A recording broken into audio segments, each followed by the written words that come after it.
தமிழக சட்டமன்றத்தின் கண்ணியத்தை காக்கும் துரைமுருகனுக்கு அண்ணா விருது வழங்கி கௌரவிக்கப்படுவதாக அரசு தரப்பில் தெரிவிக்கப்பட்டுள்ளது. பெரியார், அண்ணா, அம்பேத்கர் உள்ளிட்ட விருதுகளுக்கான அறிவிப்பை தமிழக அரசு வெளியிட்டுள்ளது. அந்த வகையில் 2025ஆம் ஆண்டுக்கான அண்ணா விருது அமைச்சர் துரைமுருகனுக்கும், பெரியார் விருது வழக்கறிஞர் அருள்மொழிக்கும் அறிவிக்கப்பட்டுள்ளது.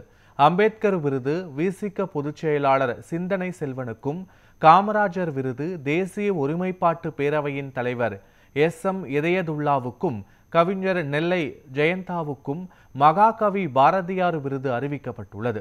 மேலும் பாவேந்தர் பாரதிதாசன் விருது கவிஞர் யுகபாரதி தமிழ்த்தென்றலுக்கும், திருவிக விருது முன்னாள் தலைமைச் செயலாளர் இறையன்பு ஆகியோருக்கும் அறிவிக்கப்பட்டுள்ளது.